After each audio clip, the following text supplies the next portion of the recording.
El día de hoy la idea es cubrir el tema de injuria, muerte y adaptación celular. Entonces, pues para empezar el módulo de patología. Entonces, como objetivos tenemos identificar las causas de la injuria celular o lesión celular, reconocer los tipos de muerte celular, saber qué tipos son susceptibles a regulación por fármacos, reconocer los tipos de necrosis, entender la patofisiología detrás de las causas más comunes de muerte celular y conocer cómo las células se adaptan a los estresores que existen en el ambiente. Bueno, esta fue la bibliografía que utilicé. Como recomendación, básense sobre todo en Robbins. De aquí probablemente sean absolutamente todas las cosas que les pregunten y pues es lo que tienen que saber sí o sí. Y como cosas extra, pueden revisar estos diferentes artículos. Yo en general pues me iría por este de acá. Este de acá pues, es el mejor. Y este pues les explica la autofagia como con más detalle. Ya estos dos pues son mucho más biomoleculares, de pronto pueden ser bastante enredados. Si los quieren leer pues yo les puedo ayudar como a entender. Si tienen alguna pregunta pues siempre me pueden escribir, no hay ningún problema. Bueno, este es el contenido de la tutoría. Entonces pues vamos a empezar por qué es la patología, las generalidades de las respuestas celulares, pues las causas de lesión celular, las secuencias de eventos en injuria y muerte celular, mecanismos de injuria y muerte celular y por último la adaptación de las células al estrés. Entonces empezando, les pongo aquí un detective porque pues básicamente eso es lo que hace un médico y un patólogo sobre todo, ¿no? Entonces la patología va a ser el área de la medicina devota a entender la etiología de las enfermedades y su patogénesis, es decir, por qué se dan. ¿Sí? Entonces, etiología son las causas subyacentes y los factores modificadores que van a iniciar el progreso de la enfermedad, o sea, por qué empieza, y la patogénesis es el mecanismo de desarrollo y progreso de la enfermedad, es decir, cómo se da. Y los patólogos pueden ver los cambios moleculares y celulares que se dan en los tejidos para así pues dar blancos terapéuticos y dar la base científica para la práctica de la medicina. Entonces pues aquí está. Entonces primero la etiología, entonces todas las anormalidades genéticas heredadas o adquiridas que pueda tener un individuo, anormalidades inmunológicas, infecciones, toxinas, trauma o desbalances nutricionales. Esto me va a iniciar la cadena de dominós, por así decirlo. Después la patogénesis, es decir, todo lo que tiene que pasar para que haya cambios en la célula y que esto se manifieste en la clínica. Estos cambios pueden ser bioquímicos o estructurales, como vamos a ver más adelante. Entonces ahora, las generalidades. Entonces, las células se van a adaptar para mantener la homeostasis. Ustedes se acordarán de la homeostasis, que es básicamente el equilibrio del ambiente intra y extracelular. Entonces, cuando vaya a existir un estresor que no les permita mantener ese equilibrio como lo tenían, simplemente van a encontrar un nuevo equilibrio, por así decirlo. La injuria se va a dar o la lesión se va a dar cuando esta capacidad de adaptación va a ser superada por el estresor. Esta lesión puede ser reversible y cuando ya sobrepasa cierto umbral que no está tan claro cuál es, se va a dar ya es la muerte celular. Entonces, pues ya es cuando el estrés es muy severo, persistente o es de un inicio muy rápido. Y pues la muerte celular es central en la patogénesis y en el desarrollo fisiológico como tal. Entonces muchas enfermedades van a tener como alteración central pues la muerte de células de algunos tejidos y en el desarrollo fisiológico también se va a dar sobre todo la apoptosis, por ejemplo en la formación de la boca. Entonces pues sí, y puede coger dos caminos, puede irse por apoptosis o por necrosis, ya vamos a ver qué las diferencia a ambas. Bueno, entonces ahora las causas de lesión celular, entonces vamos a encontrar hipoxia e isquemia, estas pueden ir de la mano. Entonces isquemia entiéndase porque no le llega sangre al tejido, hipoxia porque le está llegando muy poco oxígeno. Entonces si tiene isquemia va a tener hipoxia, pero si tiene hipoxia no necesariamente va a tener isquemia. Las toxinas, estas pueden ser consumidas o pueden ser formadas por agentes infecciosos. Las reacciones inmunológicas o reacciones de hipersensibilidad también pueden clasificarse aquí. Entonces pues alergias, enfermedades autoinmunes o respuestas maladaptativas a algunos agentes infecciosos también pueden llevarse a clasificar aquí. Los agentes físicos, sobre todo trauma, les pongo un cuchillo, una cortada, por ejemplo, envejecimiento de las células, esto va a llevar a ciertas alteraciones en su funcionamiento, las anormalidades genéticas, mutaciones, etcétera, etcétera, y los desbalances nutricionales, la desnutrición, por ejemplo, pues va a llevar a ciertos cambios en la célula. Entonces la secuencia de eventos en injuria y muerte celular les pongo unos dominós porque pues básicamente así funciona, empiezo por algo y después puede haber un cambio muy grande. Entonces vamos a ver la lesión celular reversible, la muerte celular, necrosis, apoptosis, autofagia y otras vías de muerte celular. Entonces la injuria celular reversible. Las funciones y la morfología van a estar alteradas, pero una vez yo retire el estímulo estresor, va a volver a la normalidad. Estas van a ser sobre todo caracterizadas por edema celular. Esto se va a dar porque fallan las bombas de iones, por ejemplo la sodio-potasio ATPasa, así, que pues me va a llevar a cambios hidrópicos y degeneración vacuolar. Esto se llama así porque pues básicamente las células se llenan de vacuolas llenas de agua. Y el acúmulo de proteínas y lípidas, y lípidos, esto va a ser pues el cambio graso. Esto se va a dar sobre todo en los órganos que van a ser muy importantes para el metabolismo de los lípidos, por ejemplo el hígado. Entonces aquí podemos ver unas células tubulares renales, aquí están normales, aquí están en una lesión celular reversible y aquí es cuando ya están entrando en muerte celular, para que vean las diferencias. Entonces aquí mantienen todas, pues se alcanza a ver dónde están los bordes como tal de célula en célula, todas tienen todavía sus núcleos. En la de abajo ya como pueden ver ya está un poco, pues mucho más desorganizado, no todas tienen núcleos y pues bueno, esas son las diferencias más importantes, ¿no? Entonces, la injuria celular reversible, aquí les pongo la imagen más grande, la anterior. Entonces, cambios específicos de organelos, entonces, por ejemplo, el retículo endoplasmático se puede agrandar si estoy tratando de metabolizar alguna toxina o algo.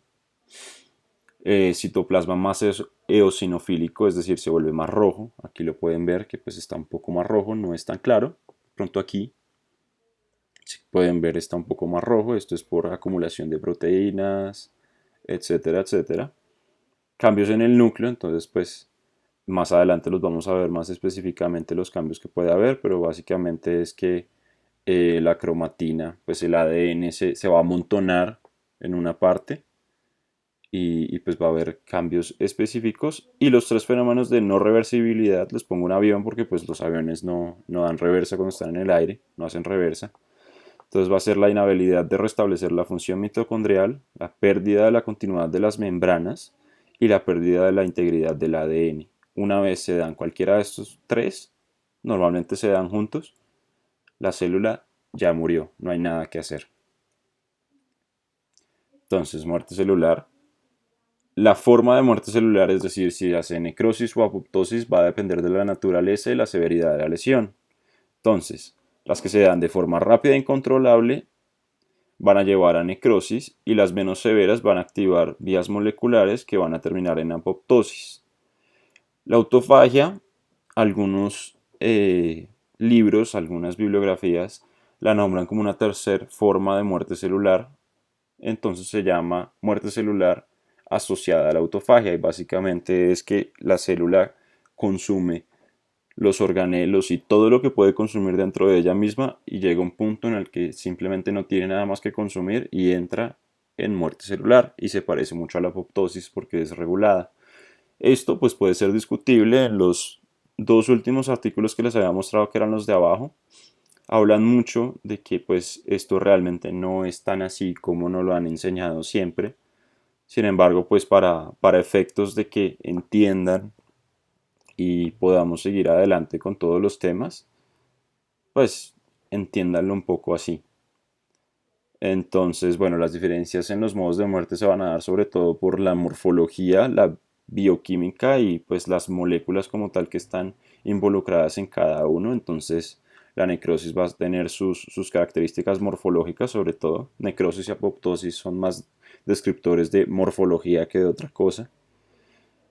Van a ser programadas versus no programadas. Programadas se entendería como apoptosis y puede meterse aquí la muerte celular asociada a autofagia, y la no programada como necrosis, que puede ser la muerte accidental como se conoce. Sin embargo, pues se ha visto que la necrosis sí puede llegar a ser regulada, pero como les digo, veámoslo como no regulada o no programada. Y la pérdida de función es lo primero que ocurre siempre. Entonces aquí vamos a ver que lo primero que sucede en la lesión celular con el estresor es que la función de la célula va a caer totalmente. Y con el tiempo va a pasar de muerte celular reversible a irreversible, y aquí se va a empezar a dar la muerte de las células. Los cambios morfológicos vienen después, o sea, yo voy a ver al microscopio que las células están muriendo tiempo después, pero esto van a ser los ultraestructurales, pues van a ser los que voy a ver con los microscopios especiales electrónicos. Y aquí de microscopía de luz, pues son los normales, los que hemos utilizado. Estos se van a dar más adelante en el tiempo, y ya los cambios macroscópicos, por ejemplo, eh, que se ponga negro el tejido en la necrosis, van a suceder mucho después. Bueno, aquí podemos ver, según el artículo del New England Journal, más o menos cómo funcionan las tres formas de muerte celular. Entonces, pues aquí tenemos una célula normal. Esta pues fue expuesta a radiación gamma, que la va a llevar a apoptosis por daños en el ADN. Entonces lo primero que va a pasar es que se va a encoger la célula, se va a compactar el núcleo, esto se conoce como pignosis, se va a perder la capacidad de la membrana mitocondrial de generar energía, y pues la permeabilidad pues va a ser mayor. Esto va a hacer que algunos contenidos intramitocondriales vayan hacia el citosol. Esto me va a activar la vía mitocondrial, que más adelante vamos a ver, por el citocromo. Entonces, pues básicamente lo que va a suceder es que va a entrar en apoptosis. Entonces va a haber la fragmentación del núcleo y del ADN, se va a conocer como cariorrexis. Va a haber como unas ampollas en la membrana plasmática, y pues se va a dar como tal la apoptosis.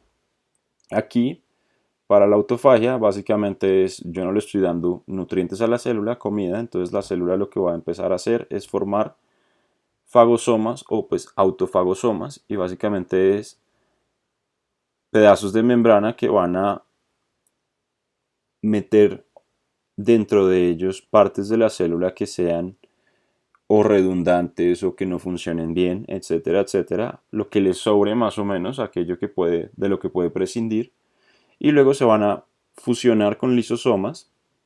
Esto pues va a hacer que se degraden los componentes, ella los pueda reciclar, y una vez pues se le acaben los sustratos para que haga esto, va a entrar en apoptosis, pues en muerte celular, que se parece mucho a la apoptosis, como pueden ver. Bueno, ya la necrosis, lo primero que pasa es que esto la mayoría de veces pasa es porque se acaba el ATP, sobre todo. Entonces, una vez se acaba el ATP, se empieza a hinchar la célula porque las bombas de iones dejan de funcionar. Entonces empieza a haber oncosis, y Luego se pierde la continuidad de las membranas, como pueden ver aquí, y los contenidos intracelulares van a salir, van a ser dumps, como por así decirlo, que son aquellos patrones moleculares asociados a daño celular, y estos van a llamar al sistema inmune, lo van a activar y van a activar una respuesta inflamatoria. Esto sobre todo es lo que los diferencia de la apoptosis. Entonces, de la necrosis, lo más importante, ya les dije, las membranas celulares se van a destruir, las enzimas, sobre todo que están en los lisosomas, se van a filtrar al citosol y van a destruir la célula, de dentro hacia afuera. Estas enzimas van a provenir, pues ya les dije, de los lisosomas o puede venir también de las células inflamatorias. Entonces, por ejemplo, los polimorfonucleares o neutrófilos pueden dar esas enzimas para que se destruyan las células. Ya les conté que van a activar la respuesta inflamatoria por los DAMPs y van a tener unos mecanismos bioquímicos específicos. La falla energética, no se produce ATP, sucede todo lo que ya les dije. El daño a membranas como tal, que ya les dije que pues se dañan las membranas, por eso se salen las enzimas y dañan la célula. Y los daños a estructuras que se van a dar sobre todo por ROS, como no me está entrando oxígeno, voy a ser más susceptible a los daños por especies reactivas de oxígeno. Estos pues van a producir daños en el ADN, lo van a cortar, van a hacer peroxidación de los lípidos, se van a dañar las estructuras y me va a llevar a necrosis. Puedo utilizar los contenidos intracelulares como biomarcadores. Esto pues se entiende muchísimo mejor cuando vemos, por ejemplo, las troponinas para el infarto agudo de miocardio, que pues las medimos en sangre. Es uno de los criterios para diagnosticar el infarto agudo de miocardio.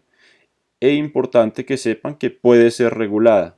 Muchas veces esto lo definimos como necroptosis, pero pues no se entiende muy bien cómo funciona y estamos todavía revisándolo. Los cambios morfológicos en la necrosis, sobre todo en microscopía, entonces voy a ver aumento de la eosinofilia, se va a ver muchísimo más roja la célula. Voy a encontrar figuras de mielina que básicamente son como agregados de proteínas que se ven en el microscopio, no tiene una forma muy definida. Vacuolización del citoplasma, entonces voy a ver que va a tener como muchas bolitas adentro, porque las membranas se empiezan a destruir poco a poco. La discontinuidad de las membranas, ya les dije, y los cambios en el núcleo. Entonces va a haber pignosis, que básicamente es que se va a encoger el núcleo y todo el componente de ADN pues se va a, a quedar en un solo lugar. La cariorexis, que básicamente es que se rompe este núcleo, y la cariolisis, que es que se consume el ADN como tal. Bueno, los patrones de necrosis, esto se puede ver tanto macroscópica como microscópicamente. Necrosis coagulativa, esta sucede sobre todo por hipoxia e isquemia, entonces pues los infartos son muy característicos en este tipo. Entonces la desnaturalización de las proteínas va a ser mucho más prominente que el consumo de los contenidos intracelulares por enzimas. Entonces, ¿qué va a pasar? Como desnaturalizo las proteínas, las enzimas entran dentro de este grupo de proteínas y la proteólisis va a quedar bloqueada. Entonces, como se preserva la proteólisis, el citoesqueleto de las células puede que se preserve y de esta forma se mantiene la forma del órgano. Entonces es reconocible después, como pueden ver aquí. Pues no se perdió la forma y podríamos reconocer este órgano. Y aquí en microscopía de luz podemos ver que mantiene su forma. Aquí está la necrosis que vemos. La necrosis licuefactiva, entonces básicamente aquí va a primar la degradación enzimática. Esto se va a dar sobre todo por infecciones focales bacterianas y micóticas, y es porque los leucocitos van a licuar el tejido. También va a ocurrir sobre todo en el cerebro, en infartos del cerebro, y se cree que va a ocurrir este tipo de necrosis y no la coagulativa por el hecho de que la matriz extracelular del cerebro tiene menos proteínas. Sin embargo, algunos libros dicen que estas dos no necesariamente son mutuamente excluyentes. Por ejemplo, en el cerebro va a ocurrir primero la coagulativa y luego la licuefactiva. Entonces, pues, cuando se asocia a infecciones, esto es lo que va a hacer el pus. También se ha visto que se hace necrosis licuefactiva en órganos con alto contenido enzimático, como el páncreas. Entonces, como pueden ver aquí, yo aquí ya no reconozco qué tejido es en microscopía. La necrosis gaseosa, esto se ve sobre todo en focos de tuberculosis y se llama gaseosa porque se parece al queso macroscópicamente, como pueden ver aquí. Entonces voy a ver granulomas y células gigantes, que son histocitos, que básicamente son muchos macrófagos que se juntan. Aquí lo podemos ver con la flecha. Y la arquitectura está totalmente obliterada. Si yo me pongo a ver en microscopía qué tipo de órgano es este, yo no lo podría reconocer. La necrosis gangrenosa, esto no es un patrón de necrosis como tal, pero sí se utiliza mucho el término en la clínica y a lo que se refiere es necrosis coagulativa de las extremidades. Y esta se va a dar en múltiples capas, entonces aquí podemos ver.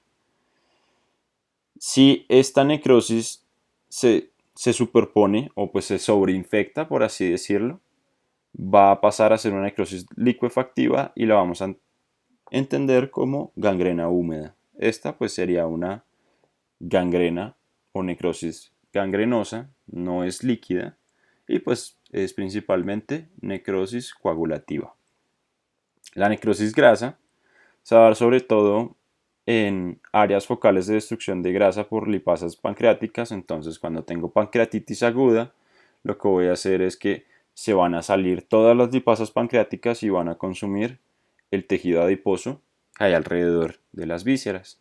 Y esto lo que va a pasar es que se van a licuar los adipocitos, se van a liberar los triacilglicéridos y se van a saponificar con el calcio, es decir, se van a unir con el calcio y se van a precipitar y se van a ver como tiza. En microscopía se van a ver como focos de necrosis con bordes mal definidos rodeados de depósitos basofílicos de calcio. Por último, entonces está la necrosis fibrinoide. Esta se va a dar por depósitos de complejos antígeno-anticuerpo que se quedan en los vasos. Entonces me van a llevar a una vasculitis. También se puede ver en hipertensión arterial severa y es muy característica, por ejemplo, de la poliarteritis nodosa, que pues es una enfermedad autoinmune que básicamente es una vasculitis necrotizante no ANCA de medianos vasos. Las vasculitis se van a dividir entre ANCA y no ANCA. Estos son unos tipos de anticuerpos en contra de los neutrófilos. Entonces, pues así se van a dividir. Bueno, ya hablando de la apoptosis, entonces la apoptosis se va a dar porque las células van a activar por sí mismas enzimas que van a degradar su propio ADN y las proteínas lo van a hacer de una forma muy organizada. Nunca se van a dañar las membranas, siempre todos los contenidos van a estar protegidos por las membranas y se van a despegar y van a caer. Se llama apoptosis. Esto hace alusión, pues es una palabra griega que hace alusión a un árbol que se le caen las hojas y es porque se parece mucho. Es como si los cuerpos apoptóticos fueran hojas y estas se cayeran. Va a tener una fase de iniciación y una fase de ejecución. La fase de iniciación básicamente es la activación de las caspasas. La fase de ejecución ya sería cuando las caspasas empiezan a hacer su trabajo. Y van a tener un mecanismo para facilitar la fagocitosis. Entonces, para que sean reconocidos estos cuerpos apoptóticos, lo que van a hacer es que van a voltear la membrana. Como la membrana plasmática solamente va a tener fosfatidilcerina normalmente en la cara intracelular, una vez la voltean, los macrófagos van a reconocerlos, los van a fagocitar y no van a tener una respuesta inflamatoria como tal.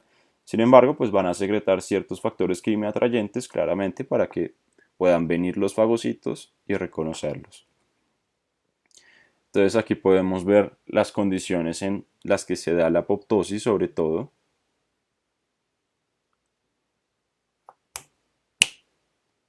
Entonces pues va a ser durante la embriogénesis. Cuando hay cambios en tejidos proliferativos, entonces como el epitelio intestinal, linfocitos, en el timo y en la médula ósea, la involución de ciertos órganos que son dependientes de hormonas, por ejemplo el endometrio, la caída de los números de leucocitos una vez se termina la respuesta inflamatoria, también van a ser apoptosis, y pues la eliminación de los linfocitos que pueden ser no tolerantes. Y pues las patológicas que van a ser por daño en el ADN, esto se puede dar por múltiples estímulos, por ejemplo radiación, y lo que van a hacer es que la P53 más adelante vamos a ver que va a activar los sensores que me van a llevar a apoptosis, la acumulación de proteínas mal plegadas y las infecciones, sobre todo las virales. Entonces, pues hay dos vías de la apoptosis, la mitocondrial y la vía del receptor de muerte, o la pueden ver como la vía intracelular y la vía extracelular. La vía mitocondrial es la que se va a dar en la mayoría de situaciones, y lo que voy a hacer es que voy a volver la membrana mitocondrial permeable para que salga el citocromo C y active la caspasa 9. ¿Esto cómo lo hago? Normalmente tengo estas dos proteínas que son antiapoptóticas que pues van a ser estimuladas para que pues se den la síntesis de estas dos, sobre todo por factores de crecimiento. Una vez estos factores de crecimiento dejen de estar, pues va a bajar la concentración de estas enzimas, de estas proteínas, enzimas, sí. Y estas tienen como trabajo inhibir a VAX y VAC. VAX y VAC son dos proteínas que son proapoptóticas. Estas van a formar un poro en la membrana mitocondrial y van a dejar que salga el citocromo C. Pero como estas abrazan e inhiben a estas, pues estas no pueden hacer nada. Una vez estas desaparecen, estas pueden hacer su trabajo. Y pues también está descrito el SMAC diablo, que lo que va a hacer es que inhibe al inhibidor de las caspasas. Entonces, pues no se da la apoptosis si SMAC diablo no está. Y pues SMAC diablo está dentro de la mitocondria. Está también la vía del receptor de muerte, entonces los receptores son de la familia del factor de necrosis tumoral, van a tener un dominio de muerte citosólico que van a activar la caspasa 8. Entonces esto va a ser el receptor de factor de necrosis tumoral tipo 1 y el FAS, que acuérdense pues FAS ligando, que es una de las principales vías de muerte que existen. También pues es un clúster de diferenciación, el 95. Entonces aquí podemos ver muy bien más o menos cómo funciona. Entonces aquí podemos ver la vía de muerte extracelular o mediada por receptor de muerte. Entonces podemos ver que se une el ligando de muerte, se activa como tal la caspasa 8 que vemos aquí, que va a activar la caspasa 3 y esto me va a llevar a la apoptosis.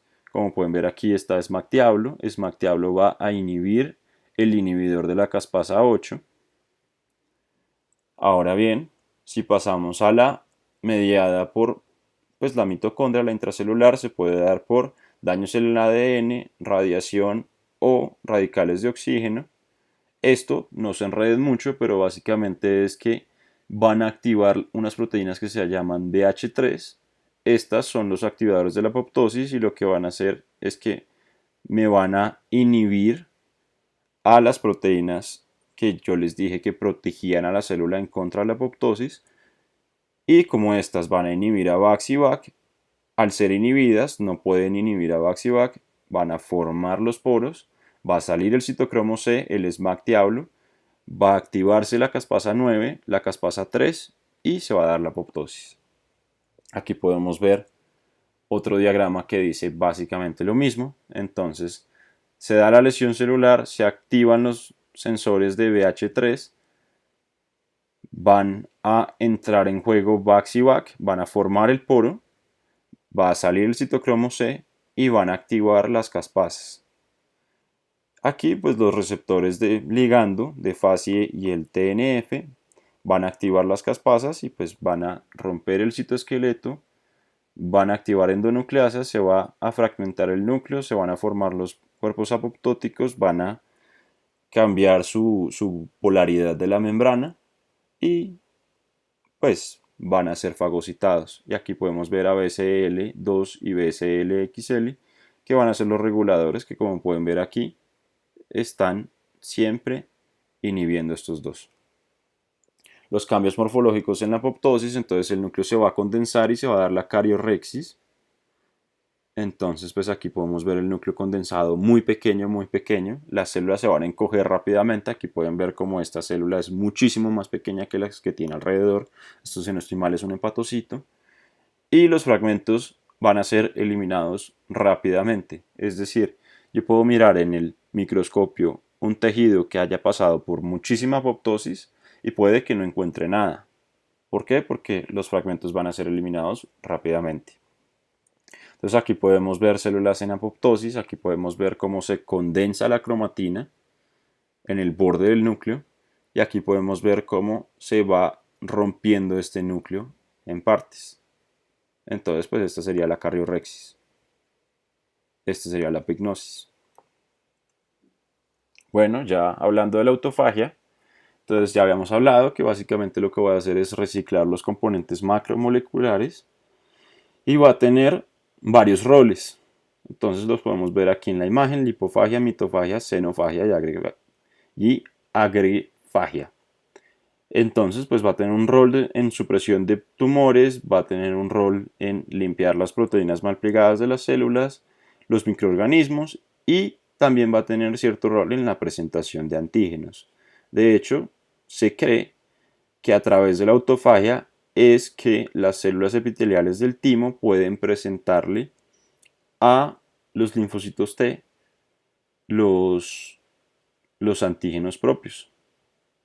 Entonces, va a tener un rol controversial en la muerte celular, como ya les había dicho, y se ha visto que existe una interacción entre BCL2, que ya la habíamos visto, y Beclin, que pues es un mediador de la autofagia, y de LC3B, que es un mediador de la autofagia, y FAS, que también la hemos visto en la apoptosis, y va a contribuir en la supresión de la respuesta inflamatoria.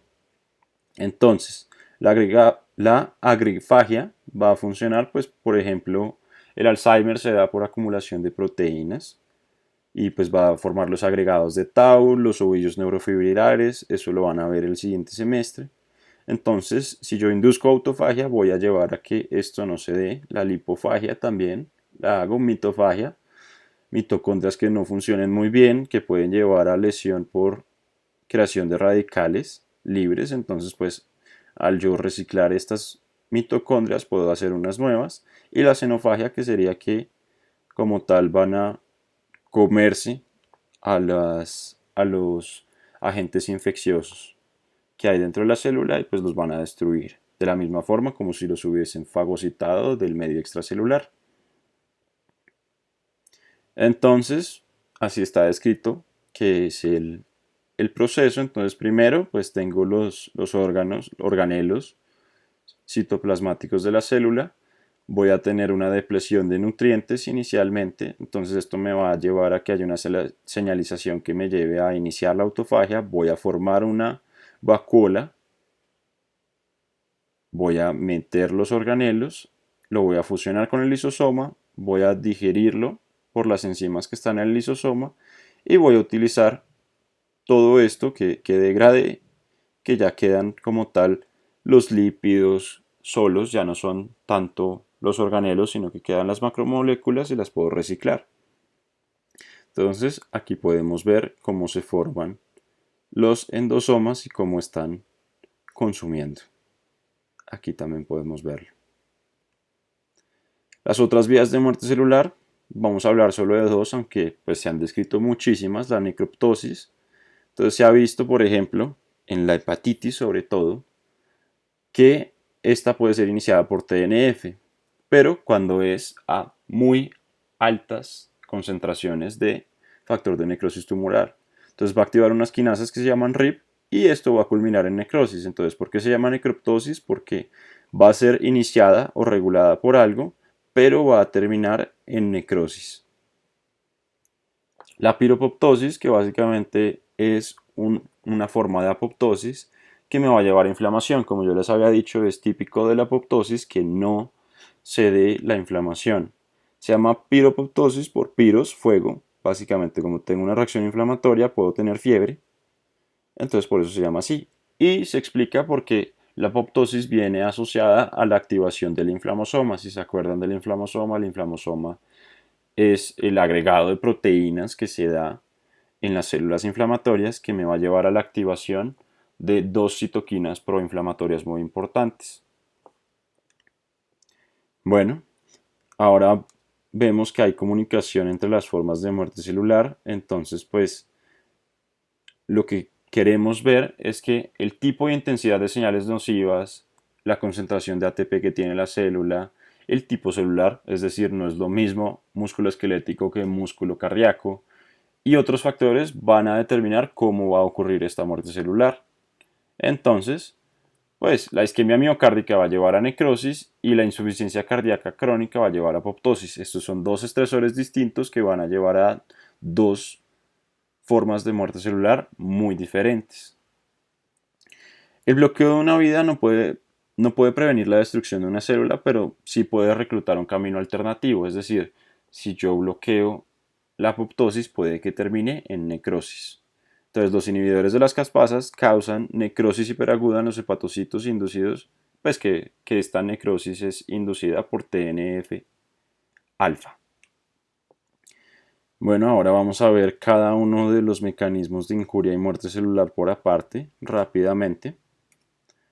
Entonces aquí podemos ver a grandes rasgos los que existen. Entonces vemos la hipoxia y la isquemia me van a llevar a una baja en el ATP, van a dejar de funcionar las funciones dependientes de energía, me van a llevar a lesión celular y necrosis.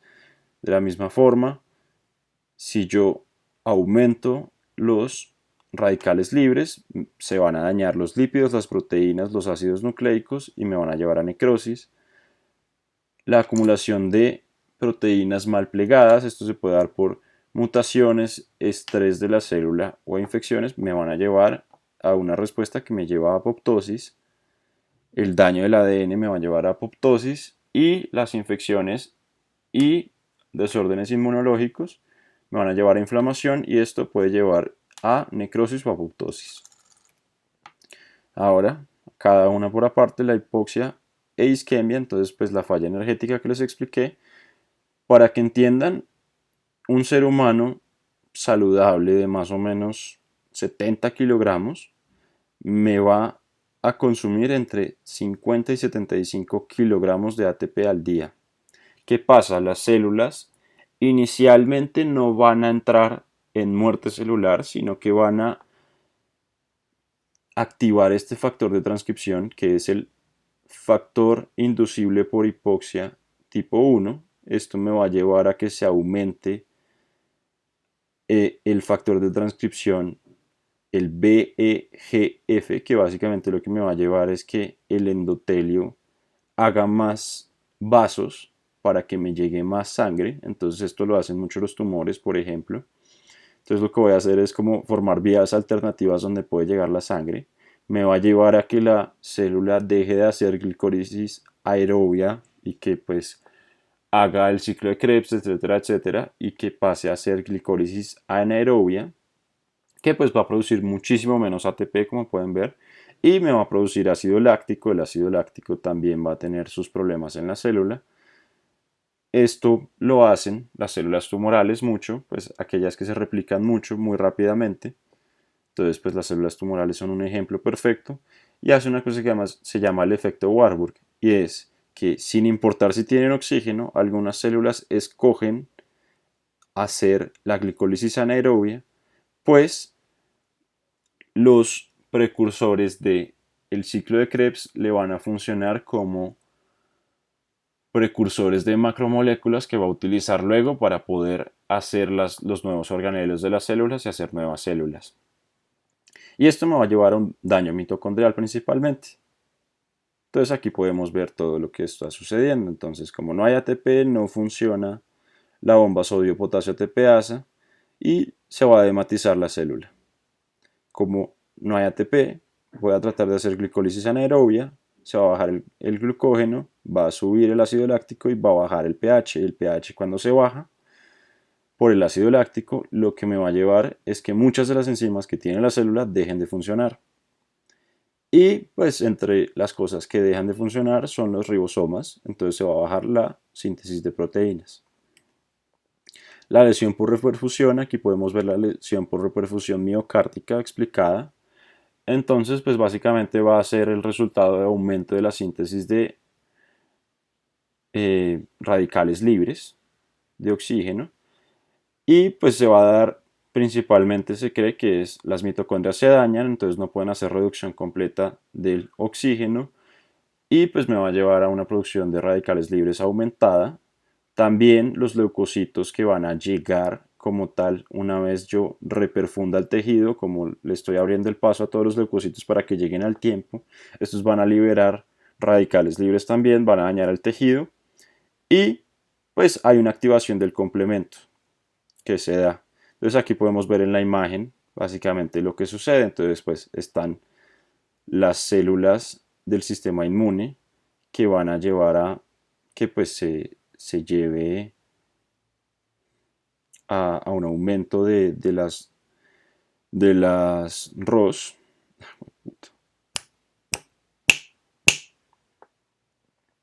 Ok, bueno, entonces ahora vamos a ver la lesión por reperfusión. Entonces aquí vemos que es el resultado del aumento de la síntesis de radicales libres. Se va a dar sobre todo porque las mitocondrias se dañan y al dañarse no pueden reducir de una forma correcta el oxígeno, y esto me va a llevar a una sobreproducción de radicales libres. Esto también se puede explicar porque pues una vez yo reperfundo el tejido, como que entran todas las células del sistema inmune y estas van a producir también radicales libres que me van a dañar la célula. Y también se ha visto que pues hay alguna activación del complemento, y aquí en la imagen podemos ver la lesión por reperfusión miocárdica como tal, y pues pueden ver una ilustración de más o menos cómo sucede. Claro, pues no vamos a entrar en detalle porque pues es como muy característica del miocardio, pero básicamente es que eh, pues hay una mayor producción de, de ROS por las mitocondrias que están dañadas y por los leucocitos. Esto me va a llevar a daños en las proteínas que tiene el miocardio. Como está haciendo glicólisis anaerobia, pues el pH pues está bajo, entonces voy a tratar de volverlo a corregir. Lo que voy a hacer es básicamente sacar todo el ácido láctico que tiene la célula. Como no está funcionando el ATP, entonces voy a tener muchísimo calcio y pues la célula va a morir. Aquí está, se dañan las miofibrillas por todas estas cosas que estamos viendo, por el calcio, por el pH y por los ROS, y pues va a haber una lesión no reversible. Entonces el estrés oxidativo por radicales libres se entiende como una molécula que tiene un electrón que no está en pareja en su órbita externa. Entonces esto va a permitirle reaccionar con muchísimas moléculas y dañarlas. Entonces, pues sus objetivos principales son los lípidos, las proteínas y los ácidos nucleicos. Va a dañar los tres principalmente. El estrés oxidativo lo voy a ver en lesiones por radiación, por químicos, hipoxia, envejecimiento, inflamación y reperfusión. Puede llevar a necrosis, apoptosis o necroptosis, cualquiera de las tres. Sin embargo, los radicales libres de oxígeno, sobre todo, van a tener un papel en la señalización celular fisiológica cuando están a muy bajas concentraciones. Son algo normal, los tenemos todos todo el tiempo, no solamente es patológico. Sin embargo, cuando se dan cualquiera de este tipo de traumas, de lesiones, por así decirlo, pues me van a aumentar la concentración y se van a dañar. Entonces aquí vemos los principales radicales libres que están asociados a la patología. Entonces vemos el superóxido, el peróxido de hidrógeno, que pues es el que vemos en el agua oxigenada, por ejemplo, radicales hidroxilo y peroxinitrito. Aquí vemos los mecanismos de producción, por qué se dan. Entonces pues este es por la reducción incompleta del oxígeno durante la fosforilización oxidativa en la mitocondria, y por los fagocitos que lo van a producir a propósito, por así decirlo, porque pues es uno de sus mecanismos para eliminar los microbios. Entonces, ¿cómo hago para deshacerme de este, lo voy a convertir en peróxido de hidrógeno y oxígeno por la superóxido dismutasa. Y estos van a dañar sobre todo los lípidos por peroxidación, las proteínas y el ADN. Luego, ya tengo peróxido de hidrógeno por la superóxido dismutasa, lo que voy a hacer es que voy a convertirlo en agua y oxígeno por la catalasa. De aquí se explica el por qué salen burbujas. Por ejemplo, les explicaba en generalidades de las bacterias por qué era que sucedía y pues por la glutatión peroxidasa, que es otro de los mecanismos que más adelante vamos a ver. Este también se puede convertir en pues, un radical hidroxilo, aquí lo podemos ver, que pues va a destruir los microbios y las células. El radical hidroxilo va a ser producido, ya vimos cómo, y se puede convertir en agua por la glutatión peroxidasa y pues va a tener los mismos efectos que el resto, el peroxinitrito, y pues ahí lo pueden leer básicamente. Entonces aquí podemos ver un diagrama de cómo es que se da. Entonces tengo unos estresores que me van a aumentar la producción de ROS, sobre todo el superóxido se va a convertir a peróxido de nitrógeno, este se va a convertir en un radical hidroxilo y este pues es el que va a terminar dañando las membranas celulares, las proteínas o el ADN. Sin embargo, yo tengo muchos mecanismos que se deshacen de estos y pues aquí está básicamente cómo funcionan, lo mismo que les dije.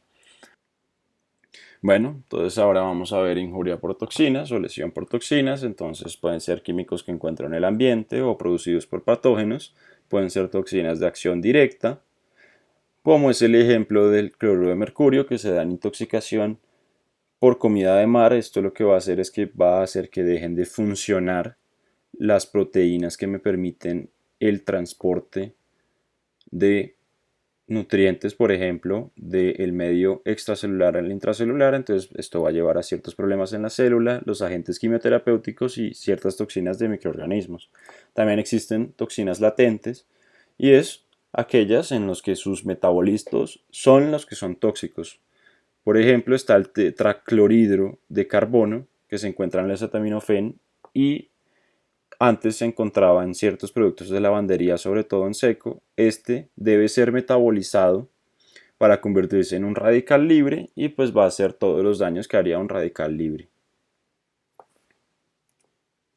Está el estrés del retículo endoplasmático. Entonces cuando no es tan grave es cuando se dan no tantas proteínas mal plegadas. Esto lo que me va a llevar es que se haya una cascada de señalización que me va a reducir la síntesis de proteínas, va a aumentar la síntesis de chaperonas. Acuérdense que las chaperonas son las proteínas que están dentro del retículo endoplásmico que ayuda a transportar y a doblar las proteínas que se están sintetizando.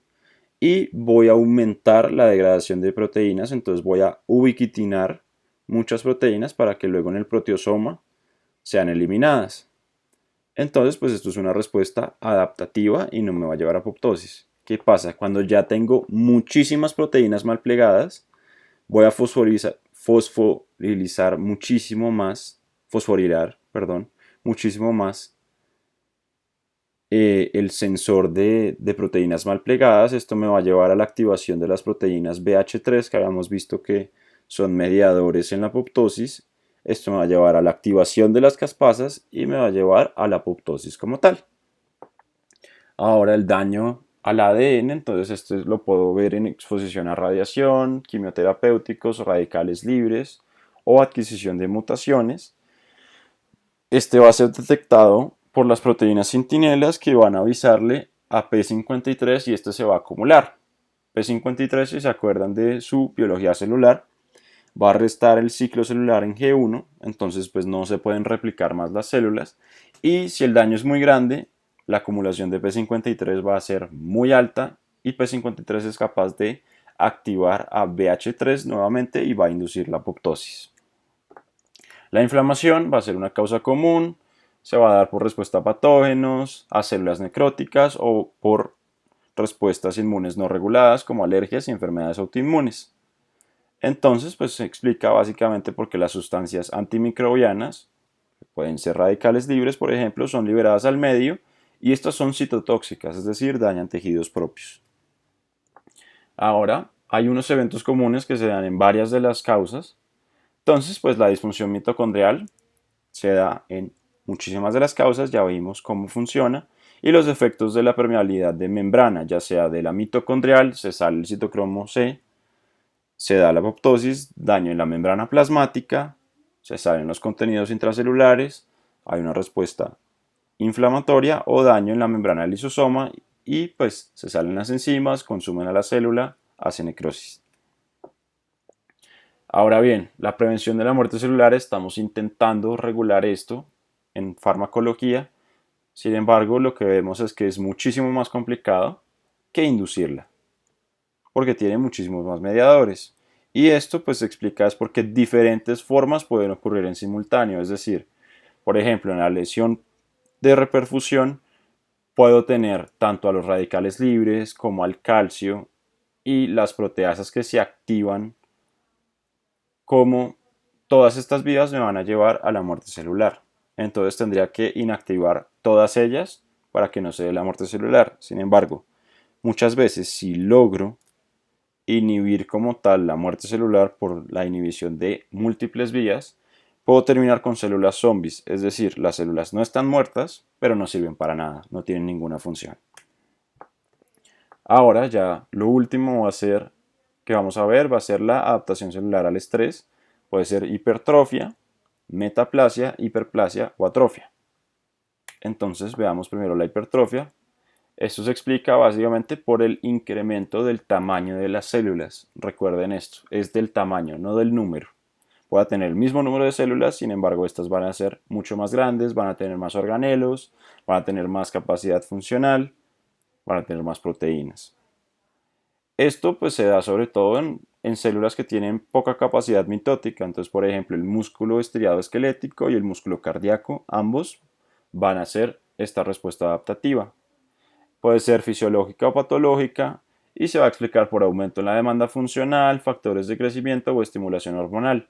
Este es un ejemplo de una hipertrofia en el corazón que se puede dar, pues del ventrículo izquierdo, se puede dar por dos cosas, puede ser por hipertensión, como aumento de la poscarga.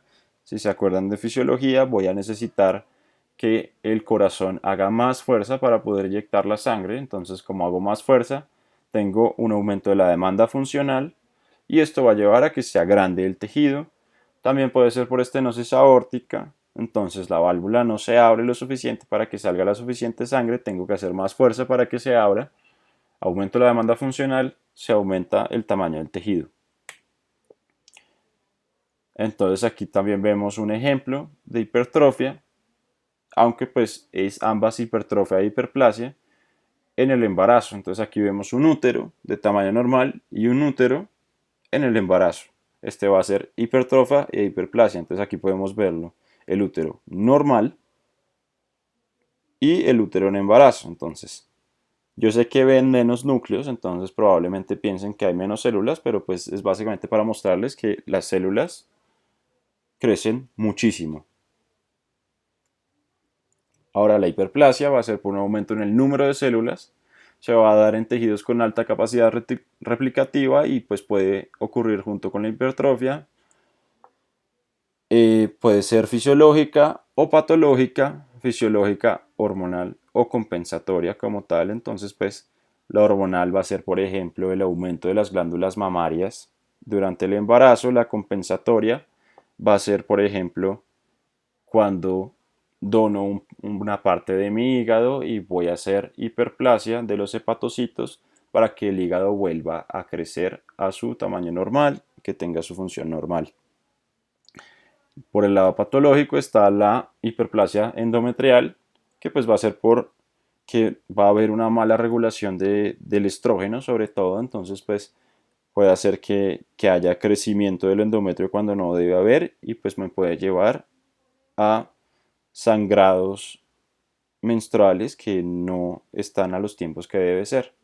La hiperplasia prostática benigna también, sobre todo por cambios en los andrógenos y pues puede ser viral también, sobre todo papiloma humano, por ejemplo, si recuerdan, que hace que el epitelio haga como verrugas gigantes Entonces, pues esto es una hiperplasia inducida por un virus. Es muy importante que tengan en cuenta que es un proceso controlado. Esto es lo que lo va a diferenciar del cáncer, de la neoplasia. Es decir, una vez yo retiro el estímulo, no va a haber más hiperplasia e incluso el órgano puede volver a ser a su tamaño normal. Ahora bien, la atrofia, aquí vemos un riñón que no estaba recibiendo suficiente sangre porque había estenosis de la arteria renal y lo que hizo fue encogerse. Entonces el encogimiento se da por pérdida de la sustancia celular, las células van a funcionar poco pero van a vivir. Es importante diferenciar la atrofia de la hipoplasia. Hipoplasia se da es cuando el tejido no se desarrolla completamente. Entonces va a quedar pequeño, pero es porque no se terminó de desarrollar. La atrofia, por definición, necesita que un órgano que previamente estaba normal se encoja. Esto se puede dar por disminución en la carga de trabajo. Entonces, por ejemplo, si ustedes por 5 años van al gimnasio 3 veces a la semana, probablemente vayan a tener mucho músculo, pero si dejan de ir a través de los años van a ver que pues ya no van a tener casi masa muscular. La pérdida de inervación o de irrigación, como pasó con este riñón, la nutrición inadecuada, sino como bien, pues voy a empezar a hacer proteólisis, voy a comenzar a comerme pues mis propios órganos, por así decirlo, para sacar la energía. La pérdida de la estimulación endocrina, entonces esto se da en, en órganos que tienen muchísima regulación endocrina. Entonces, pues podemos volver a poner el ejemplo de la glándula mamaria en embarazo. Una vez la mujer deje de producir todas las hormonas que le permiten tener una hiperplasia de la glándula mamaria, con el tiempo va a volver a su tamaño normal. Entonces se va a atrofiar. Y por envejecimiento. Entonces, pues lo que se da básicamente es que se da un equilibrio entre la caída de síntesis y el aumento de degradación de las proteínas para que se dé la atrofia. Aquí vemos atrofia cerebral, lo podemos ver sobre todo porque vemos que los giros y las circunvoluciones entiéndalo como las arrugas que tiene el cerebro, son mucho más pronunciadas en este que en este. Ahora, por último, la metaplasia es un cambio entre células que ya están diferenciadas. Importante saber que este cambio se da a través de las células madre. Es decir, si tengo un epitelio, el epitelio lo puedo cambiar de escamoso a columnar, pero no vuelvo directamente el epitelio escamoso al columnar, sino que lo que hago es que cambio la vía de diferenciación que tienen las células madre que están abajo, y esto me va a llevar a que con el tiempo vaya a expresar otro tipo de epitelio. Se hiciera el cambio directo, se llamaría transdiferenciación, que pues es un tipo de metaplasia, pero no ocurre casi. Puede ocurrir, pero es muy raro. Básicamente, entiéndalo como que las células están bien, pero están en el lugar equivocado, como da vivienda. Se va a dar, ya les dije, reprogramación de células madre, un cambio, pues un ejemplo claro, lo vemos aquí en la imagen, y es el esófago de Barrett, que está aquí abajo. Entonces básicamente es las células escamosas que veo en el esófago, en la parte inferior del esófago, esto es estómago, esto es esófago. Cuando yo tengo enfermedad de reflujo gastroesofágico crónica, como estoy exponiendo a este epitelio estratificado, a ese ácido, pues el epitelio estratificado escamoso pues no tiene los medios para protegerse en contra de ese ácido del contenido gástrico. Entonces, lo que va a hacer es que va a cambiar a un epitelio intestinal y se va a ver distinto. Como pueden ver, es como si se prolongara el tejido gástrico. Otro ejemplo es la metaplasia epitelial de los fumadores. Entonces, el epitelio estratificado escamoso es muchísimo más resistente a los tóxicos del tabaco, y lo que van a hacer es que El epitelio respiratorio, como se acuerdan, es ciliar, tiene microvellosidades, etcétera, etcétera, etcétera. Pues va a ser columnar y va a cambiar a epitelio estratificado escamoso. ¿Qué es lo importante que puede predisponer a una transformación maligna? Esto puede ser de los primeros hallazgos que yo encuentro. Aquí podemos ver cómo hace el cambio. Entonces aquí está el epitelio que está en el estómago, por ejemplo. Ah, sí. Y aquí... no. Aquí podemos ver entonces el ejemplo que les decía de la metaplasia epitelial en los fumadores. Entonces podemos ver que aquí tienen el epitelio normal de de las vías respiratorias y va a haber un cambio a epitelio escamoso. Y pues aquí lo podemos ver en microscopía cómo se ve, que cambia. Y ya, eso era todo.